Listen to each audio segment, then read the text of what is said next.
Hey guys, it's Merrick, and today's video is going to be a little different but nonetheless fun. So first things first, I'm the realist, and we're gonna start off with a little bit of an unboxing. So this is actually a box from Zenpop, and while I'm not sponsored by them, I did receive it free of charge through a giveaway. This is gonna be my first time trying out anything from them, so let's see what I got. The type of box I received is a stationery one, so there's going to be pens, pencils, and maybe markers in one of these. The box itself is super nice, and you can see when I finally get the damn box open, the design on the inside is really cute. So the first item out of the many goodies in here is this cute print of a witch bunny on a pumpkin. On it, you can see that it's marked with the number 10 on it, which I assumed was because I got October's stationery box, which is super cool because that means I'll be getting some Halloween-themed supplies. Finally, I get to open the inside to see what I got. So the first thing I noticed upon removing the packing paper are these Kuretake ink pens. I'll be testing them out later on in this video. The next thing I noticed almost immediately is this washi tape. It's like a shiny washi tape, which I guess has a bit of glitter to it. Then I got these Coco Fusen index sticker tabs, which came in 4 colors, and this little black notepad. I don't know about you guys, but I always get excited about a package I get because usually I spend the time waiting for it to arrive. Look at these cute ghost erasers. I think they're cats, or at least that's what it looks like to me. One is green while the other one is gray. Super happy about the green, so you'll be seeing me using it later. It took me a while to figure out what this next item was, but it's a paper cutter, which sounds super useful. I got these cute transparent stickers. They're all flowers, and y'all may not know this about me, but I do love art journaling, so I will definitely find a use for it. I also got this cool black and white cloud washi tape. You may not be able to see it in the video, but it has some subtle glittery areas, which is super nice. I was pretty surprised about the small sketchbook I got. I truly wasn't expecting it, since I kind of see sketchbooks as like a more expensive item to include. Last but not least, I got this purple tinted pen. It says Juice Up 04, so I assume that's maybe the size and pen series. So yeah, look at all the stuff I got in this box. I was super happy with all of the items, and I was just generally pretty satisfied with all the items. I don't know, I think my box was one of the better ones that Zenpop had sent out as giveaway prizes. My sister luckily was also a giveaway winner, and she happened to get September's stationery box. I think we both got really lucky.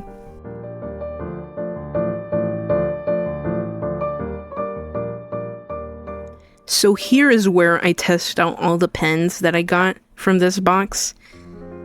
I already tested out the Juice Up purple pen, so I'm testing out the Kuretake ink pens. So there's 3 types that I got in this mini pack, and based on the packaging, I think they all have the same type of tips, since it says hard brush tips at the top.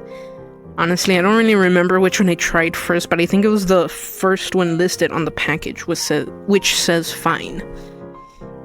I did some circles and straight strokes for all of them to see how they felt.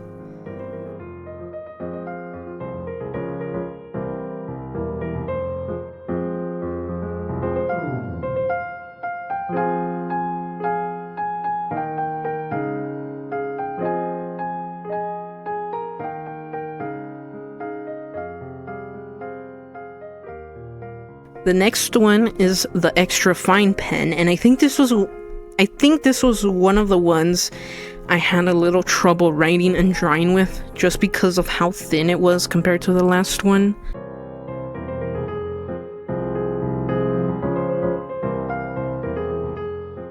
Lastly is the fine gray. I think I enjoyed writing and drawing with this one the most. I don't think I really like coloring with it though. Usually with gray inks, each stroke gets darker the more you layer it. Also, apologies for my writing. As I was recording this, my carpal tunnel was acting up, but I was excited to try out a lot of things when my Zenpop box got here.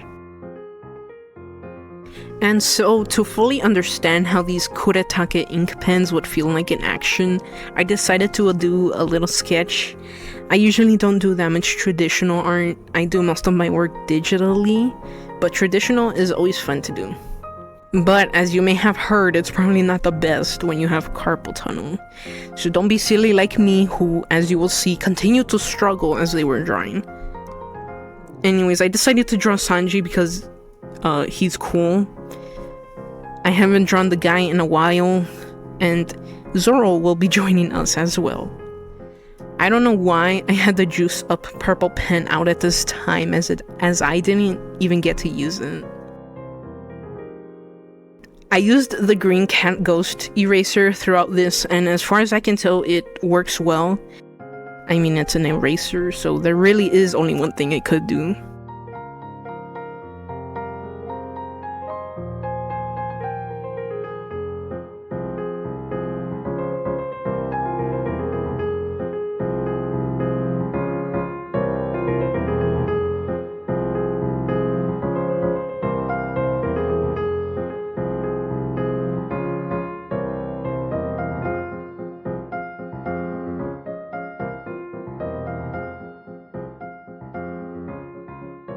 Now, this is kind of where it goes downhill for me with this drawing.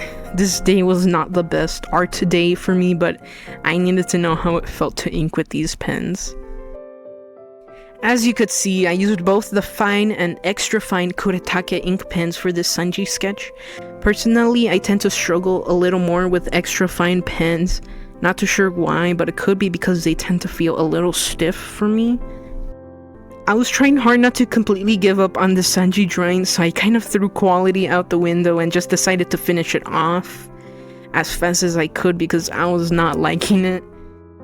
It was a little hard drawing for me that day because of my carpal tunnel, so I had to take a break after I finished it.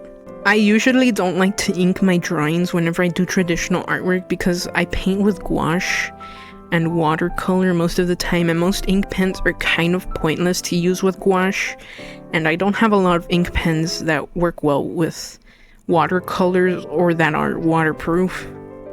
Anyways, the Sanji sketch is finished, and as you can see, I flipped the paper over to see if there was any bleeding, and to my surprise, there wasn't any bleeding even where the darker parts were. Which is great because at least we know the quality of the sketchbook is okay. So what I'm doing next is basically me trying to make up for the last Sanji drawing, and a bit of a spoiler warning if you haven't caught up with the Wano arc in One Piece. I do suggest you skip this one out. I don't think I did him that much justice. I decided to just start a new drawing and, kind of doodle a few more Sanjis in his drama suit because I also haven't really drawn Sanji in his drama suit at all. I was feeling much better about these doodles than I did with the previous drawing, and I was still going to use the Kuretake ink pens because I feel that by this point, I kind of understood how they worked and felt. Also, I switched to a different sketchbook because I didn't really want to waste the paper in the Zenpop sketchbook. I felt that the paper was pretty good quality and maybe I'd use it for a more focused drawing session.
Now for these Sanji doodles, I did want to add a little bit of color to them because I have some pens that have gone unused for quite a bit, and I really just need to use them more often.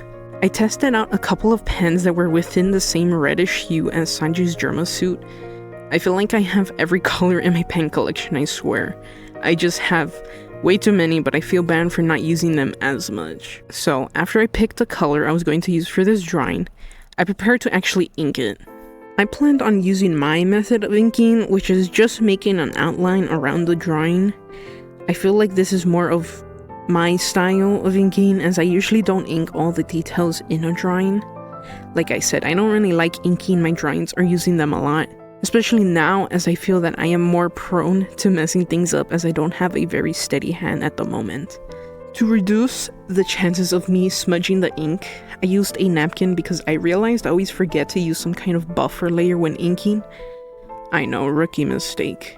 I'll take this opportunity to just kind of talk about my plans for October, since it is one of my favorite months, not because necessarily of Halloween, but because usually it's a very artsy month, you know, because of the whole Arttober, and I feel like there's just more art challenges during October, so I honestly feel a little more inspired and more productive during October.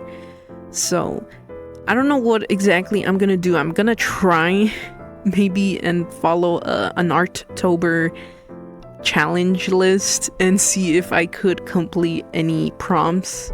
No promises though, because, you know, right now my carpal tunnel pain is at its peak. Well, not necessarily at its peak, but you know, it's up there. And I would like to prioritize my physical and mental well-being first. But yeah, I will try to like just do a couple of prompts, see if I can complete some, you know, because I really want to do something during October. It's like one of my favorite months to do art stuff. Also, feel free to let me know what kind of content you'd like to see more of on this channel. I'm kind of branching out and experimenting a bit. I have good ideas for some future videos, but those are still in the queue, so they probably won't be finished for a while. But I am pretty excited for this channel. So far, I feel like I've been doing well with my time, you know, and it's important to take breaks. Well, I hope you liked this video. This was a bit more of an experimental one, maybe more of an art vlog thing going on, but I enjoyed just doodling. If you liked this, please do consider liking and subscribing. As always, my socials are @TamaruMenkai on Twitter, Insta, and Tumblr. See you in the next one.